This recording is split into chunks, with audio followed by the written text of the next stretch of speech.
Estamos no Juventude Prateada, do Multiprosa, aqui da CDL BH. E hoje vamos falar sobre uma inovação. Eu estou adorando encontrar essas inovações para o público 60+. E eu até fui lá também para poder tentar ver se eu consegui uma vaga. E eles falaram, você já tem mais de 60? Porque se não tem, ainda não pode. Mas vocês vão conhecer sobre o Clara Sênior. Eu fui conhecer uma das unidades no centro de Belo Horizonte. Há duas. Eu acho que vai ter perspectiva aí para outras, inclusive. Mas antes de falar sobre isso, com a pessoa que sabe explicar mais do que eu, nós vamos conhecer o Telmo Diniz. Telmo, obrigado por ter aceitado o convite de participar com a gente aqui na CDL desse programa que fala sobre longevidade. Eu é que tenho um orgulho de estar aqui. Eu tenho orgulho porque eu conheço o seu trabalho, eu conheço a sua caminhada e de tudo que você faz em prol, né, do 60+. E eu vivo isso, né? Então, eu conheço muito bem seu trabalho. Então, é uma honra estar aqui. Obrigado. E quem é o Telmo, antes de ser médico? Bom, o Telmo, ele veio... Eu vim de Anápolis, Goiás. Eu sou goiano. Filho caçula de 4.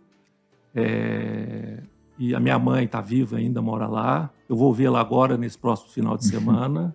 Estou com muita saudade dela. Com os meus 17 anos, eu fui para Brasília, comecei a querer ir fazer medicina. E me preparei, na verdade, para fazer o UNB, a Universidade de Brasília. E acabei que eu fui, na época não tinha essa coisa de FIES, né? Era muito diferente, era vestibular, então é vestibular em cada lugar. Acabei que eu passei na Federal do Rio de Janeiro. Então, me formei no Rio de Janeiro, né? E por questões familiares, eu tinha um irmão que morava, tenho ainda, que mora aqui em Belo Horizonte. Eu vim para cá e comecei minha carreira aqui, né? E comecei na área de psiquiatria. Então, eu quase fui psiquiatra, quase, né? Mas eu acabei fazendo clínica geral. Então, hoje, o meu título é de clínica geral, né? Mas com uma pegada muito mais dentro da geriatria. Porque com os meus 27 anos, eu fui escolher... eu não queria ser aquele médico que fazia só consultório. Eu achava muito enfadonho, só isso. Eu queria empreender. Então, eu falei assim, o que eu gosto? Eu gosto de idosos. Então, eu pensei numa casa de repouso para idosos. Isso foi em 1996, tem 28 anos. Foi quando a gente começou. Você então veio para cá, morar em Belo Horizonte. Aqui você se casou? Sim, eu tenho esposa mineira, filhos nascidos aqui, 2 filhos. Então, eu tô aqui há mais de 30 anos. Então, eu nasci em Goiás, mas praticamente eu virei mineiro. Como dizem quando a gente vai para fora, né? Aquelas piadas. Já come pão de queijo, já toma café demais. Piqui. Até piqui? Piqui, que até uma turma dos mineiros. Tem gente que não gosta, eu adoro piqui com carne seca. Eu sou dos que não gostam. Pois é. O piqui ou você ama ou odeia. Né? Eu sou dos que amam. E aí você, então, identificou essa questão do 60+, e criaram, então, uma casa, uma ILPI, que hoje se chama, né, Instituições de Longa Permanência para Idosos. A última instituição que você tinha chamava Longevitar. E aí vocês resolveram inovar, crescer nesse conceito. E criaram, então, um conceito de residência sênior. Né? Que é? Da onde que veio isso? Porque, assim... As pessoas ainda não sabem, vão saber daqui a pouquinho, mas eu já sei e fiquei encantado com o conceito. Por que sair da ILPI e criar um hotel, uma residência em que você pode atender várias pessoas com várias possibilidades, vários serviços? Sim. Como eu te falei, a gente começou em 1996. E essa época não tinha lei, não tinha estatuto do idoso, não tinha nada... Era um Deus dará. Então tinha muita instituição clandestina, ainda hoje tem. Mas com o poder público que está aí, ou seja, principalmente eu posso citar aqui a Vigilância Sanitária e o Ministério Público, eles são muito atuantes disso. Então, quando vê alguma instituição que está é ruim, não está dentro das normas, eles saem e fecham ela. Uhum. Respondendo a sua pergunta, em 2010, nós fomos para uma instituição de prédio, lá no Barro Preto, chamado Longevitar. Uhum. Então foi uma coisa, já começou um pouco inovador, não era como a pegada que a gente queria, em 2010. Chamava Longevitar. E aí, em 2013, um fundo de investimento de São Paulo, chamado Pátria Investimentos, queria investir no primeiro assisted living, vamos dizer assim, chique, no Brasil. Mas eles precisavam de alguém que os ensinasse a operar. Então eles saíram procurando no Brasil e acabaram chegando em mim. Eu acho que chegaram em mim porque a gente já estava numa estrutura vertical. Eu aceitei o convite, fiquei 2 anos e meio com eles. Tá? Aí eu fiquei dando consultoria. Eu fiquei entre São Paulo, entre São Paulo e Belo Horizonte durante esses 2 anos e meio. E nesse ínterim, nós viajamos para os Estados Unidos. Então, nós fomos para Memphis, nós fomos para Nova York, nós fomos para New Jersey, vários nursing homes na Flórida, procuramos consultorias americanas. Então, a gente foi entender nos Estados Unidos, que estão as dezenas de anos na nossa frente nisso. O que eles têm de lá que a gente poderia transformar para cá? Então, foi feito esse modelo de negócio. Em 2016, eu deixei eles, porque era só uma consultoria, né? Eu não queria morar em São Paulo. Eu voltei para Belo Horizonte e falei o seguinte: eu quero fazer uma coisa parecida, porque é muito bacana. Só que eu tinha a restrição financeira e tinha a restrição de localização, de estrutura física. Porque nos Estados Unidos, quem é independente mora no independence living. Quem tem aquela dependência física, um cadeirante, ou seja, ele precisa de um pouco mais de assistência, ele vai para o chamado assisted living. E quem tem o problema de demência, seja qual for ela, principalmente os Alzheimer, vão para onde? Para o dementia care. Então, são estruturas separadas, às vezes dentro do mesmo complexo, são complexos enormes, mas separados. Eu fiquei pensando, como que eu vou fazer isso para mim receber esse público diferente na mesma estrutura? Então, aí a primeira unidade nossa é localizada na Floresta, uma parte hotel, em que a gente consegue setorizar as pessoas independentes, as semidependentes e as totalmente dependentes por andares. Tá? Elas não se cruzam. Nós separamos por restaurantes. Tá? Ou seja, os restaurantes são separados. Para cada uma dessas áreas. Exatamente. Né? Que tem características bem diferentes. Bem diferentes. Porque o independente ele vai lá e se serve. O dependente ele precisa do cuidador que o sirva. Então, são 3 ambientes diferentes e também 3 ambientes diferentes de atividades. Porque quem é independente, ele precisa de atividades diferentes, ele tem outras necessidades. Quem tem um problema cognitivo, ele precisa de outro tipo de atividade. Então, foi nesse viés que a gente foi fazendo isso. E eu falei assim, será? Logo agora que a gente mudou, foi em 2017, eu falei, será que vai dar certo? Porque era um empreendimento caro por um projeto que é familiar, né? A gente não tem nenhuma instituição financeira, nenhum investimento externo, porque a gente fica com receio, né? O mineiro é desconfiado. Você já pegou esse lado mineiro, então, também, né? Você teve essa dúvida e o mercado mineiro é desse tipo, né? Desse jeito. É uma coisa de assim, eu vou levar meu pai lá para aquele lugar? Será que vai ser bom? Será que eles vão tratar ele bem? Aí eu falei, nossa senhora, aí fomos na cara e na coragem, mas assim, uma estrutura muito bacana, muito bonita, muito alegre e deu muito certo. Tanto é que a gente virou um benchmark em Belo Horizonte, em Minas, porque a gente passou a ser copiado. Entende? Quando você é copiado, você, assim, ó, opa, nossa, eu sinto até orgulho disso. Não, isso é excelente, né? Que a gente inspire outros, porque o mercado é crescente, né? Exatamente. A gente falando de longevidade, do envelhecimento. Agora, é uma coisa interessante porque, assim, você pegou a estrutura de um hotel já lá no bairro Floresta? Era uma parte hotel? Era uma parte Aí hotel. você pegou... E aí as pessoas, você tem essa divisão por áreas lá, que funciona muito bem. Isso. Depois vocês criaram uma outra, que a gente vai falar dela já já. Uhum. Lá já foi com o nome de Clara Sênior? Já foi.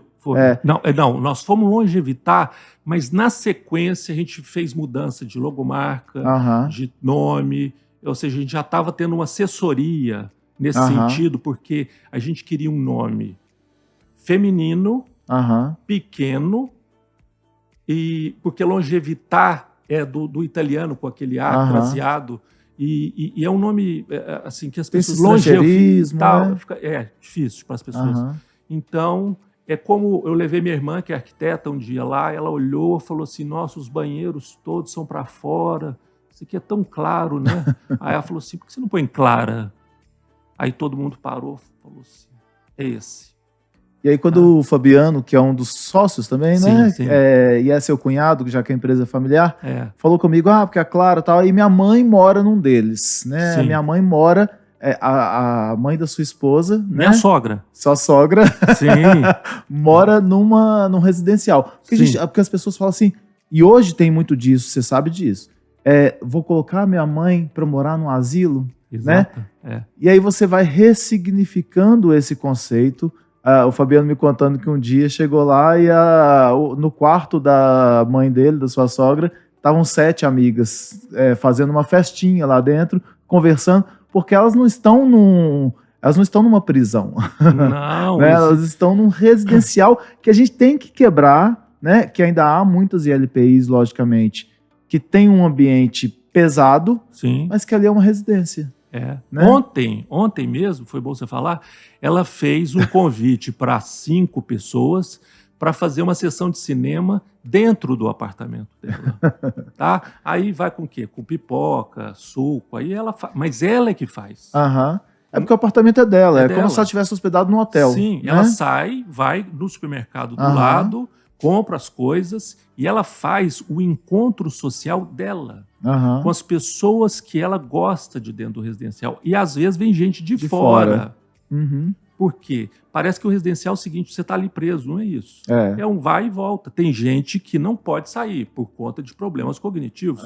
Agora, muitas dos nossos residentes, eu posso colocar para você uns 30%, vai e volta, tem vida ativa, vai no cinema, no teatro, etc. Lá no centro, quando eu fui, a porta fica movimentando, né? As pessoas vão ao mercado central, lógico, aquilo que a gente está falando, das pessoas que têm a mobilidade, né, e a independência. Exatamente. Agora, quando a gente fala, então, do Clara Sênior, que nasceu daí, e aí eu perguntei para ele se Clara era o nome da sua sogra, aí ele contou, né, a história, que foi um pensamento, né, de ser alguma coisa, né, mais intimista, né, e que agora se acrescenta essa questão da claridade também nos ambientes. Me conta o seguinte, quais tipos de serviço tem, então, no Clara Sênior? Vocês começaram a Floresta e abriram no centro. Ali é Centro Lourdes. Então, no Lourdes. Ali no Lourdes, também era um hotel? Sim. Era um Ibis Stile, né, que sofreu lá com a pandemia. Fechou? A gente fechou. A gente foi lá, viu que cabia na operação, tanto do ponto de vista estrutural, né, quanto do ponto de vista de bacana, coisa chique. Tá? Você vê o seguinte, foi a unidade que você esteve, o que eu quero? Eu quero que a família chegue e veja o seguinte, olha, não tem um lustre de cristal na entrada. Pô, mas isso aqui não é um asilo, certo?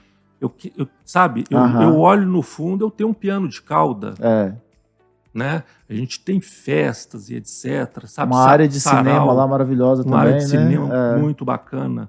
Então é o seguinte, o que a gente tem? A gente é um misto de hotel com um misto assistencial.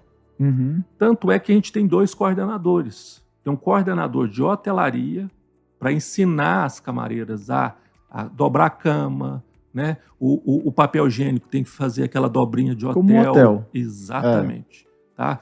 E tem a parte assistencial, que aí tem toda uma equipe multidisciplinar. Então tem médicos, cuidadores, técnicos de enfermagens, auxiliares, enfermagem de nível superior, fonoaudióloga sob demanda, quando precisa. Então, quer dizer, a gente tem todo um time, tá, voltado para uma coisa chamada cuidado. A gente está ali para cuidar. E que as pessoas estejam felizes ali. E que as suas famílias também. Uma coisa bacana também, que eu acho que é para a gente tirar, assim, a gente tinha terapeuta ocupacional. Aí a gente falou assim, não, vai precisar desse profissional? Vai. Mas quando eu quero fazer alguma coisa sobre... eu vou fazer uma órtese, eu preciso do terapeuta ocupacional, sob demanda a gente chama.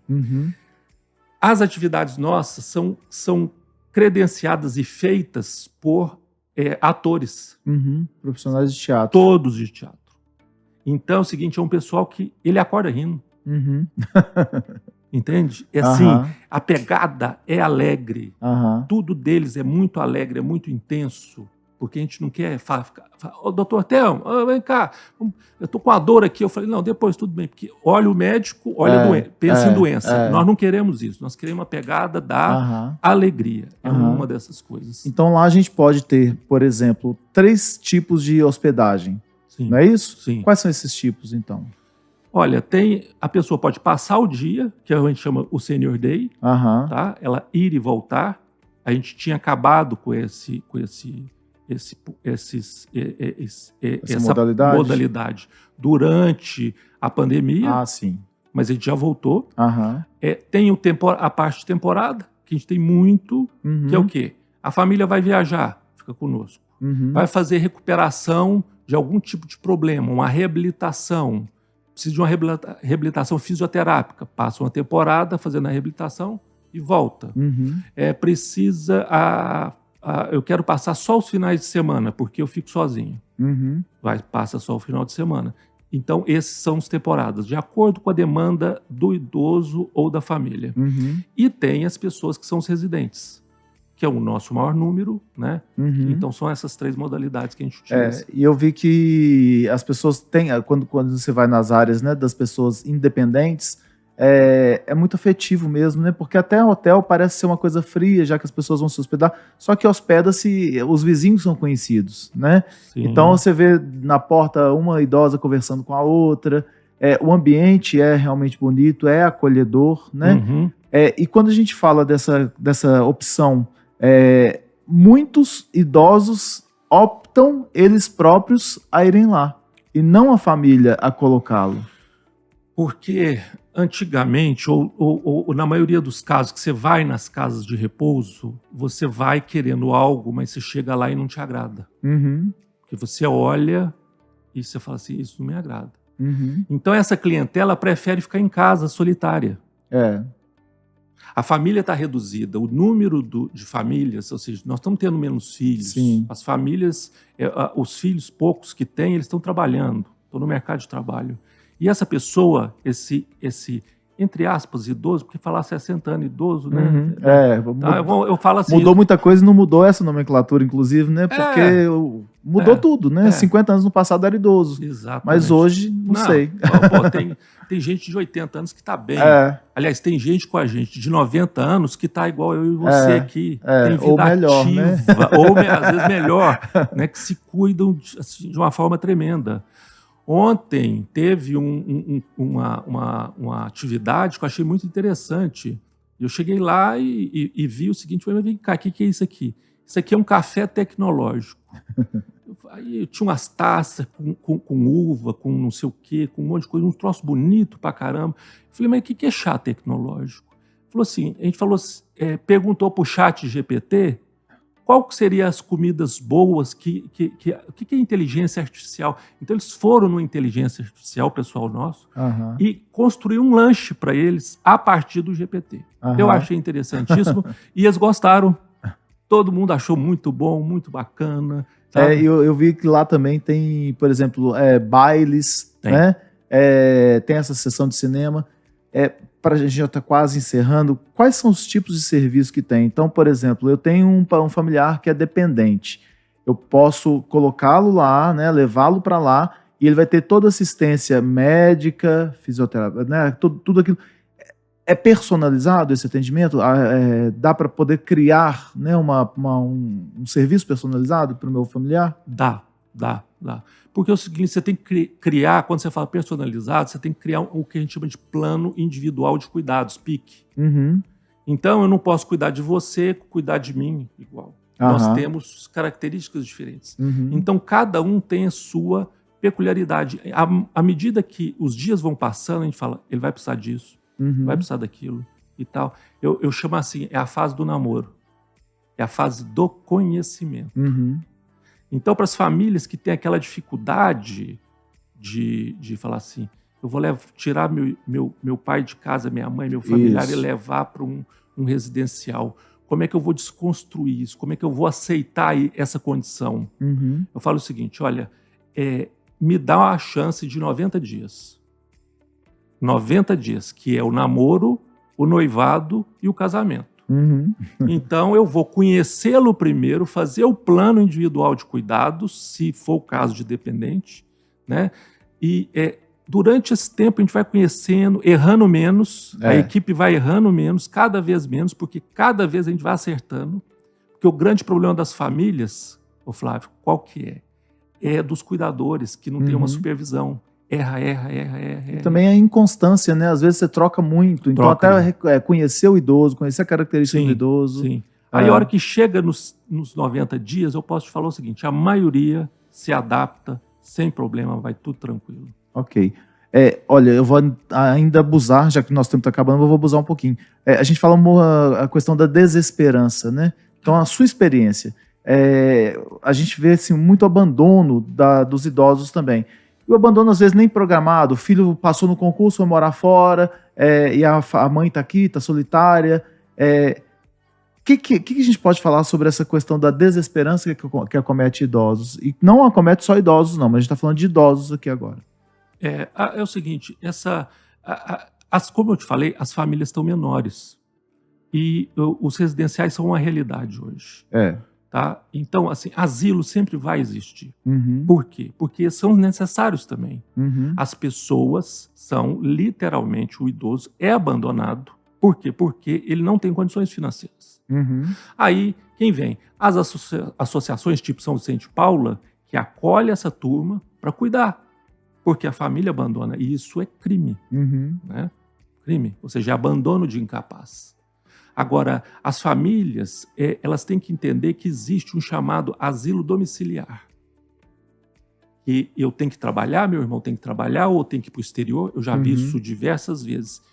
E meu pai ou minha mãe, eu prefiro ele ali com cuidadores no dia a dia.